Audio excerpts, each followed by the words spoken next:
3 days ago, Donald Trump made an election campaign stop at a grocery store in Pennsylvania, pointing out how the current administration of Joe Biden and Kamala Harris had pushed up prices of everyday goods.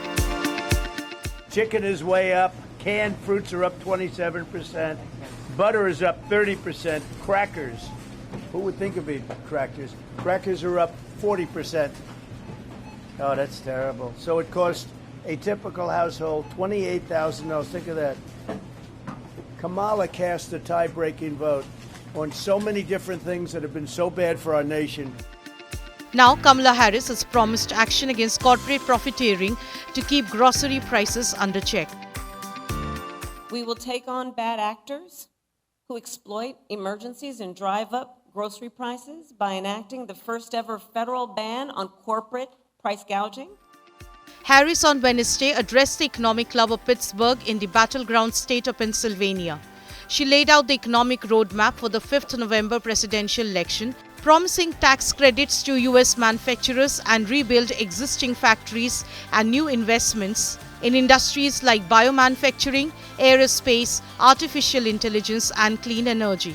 Donald Trump is already on a roll on money matters, cognizant of the fact that high cost of living and jobs are the biggest issues with the American voter.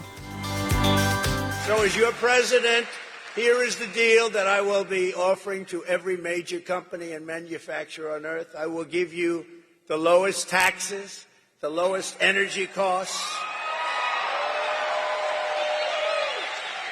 the lowest regulatory burden, and free access to the best and biggest market on the planet, but only if you make your product here in America. It all goes away if you don't make your product here. So I will recommit the nation to global leadership in the sectors that will define the next century.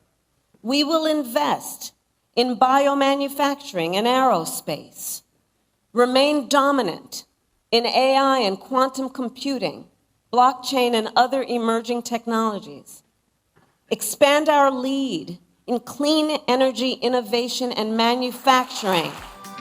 Harris has always kept the American middle class in her sights, accusing Trump of being the voice of the wealthiest few. The 59-year-old serving vice president reiterated her focus on this section.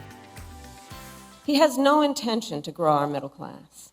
He's only interested in making life better for himself and people like himself, the wealthiest of Americans. I have pledged that building a strong middle class will be a defining goal of my presidency. And I promise you I will be pragmatic in my approach.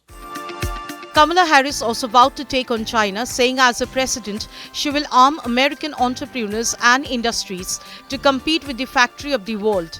She also had a China jibe for Trump. While he constantly got played by China,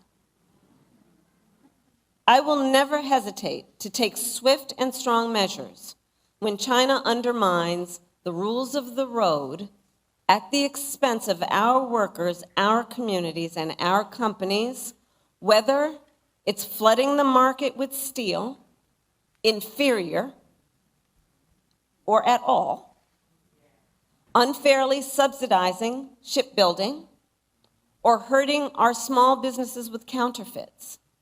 I will never sell out America to our competitors or adversaries. Never. Never. And I will always make sure we have the strongest economy and the most lethal fighting force anywhere in the world.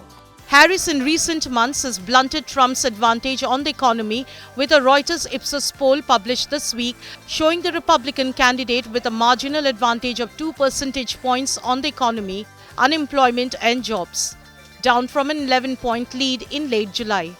Bureau Report, Business Today Television.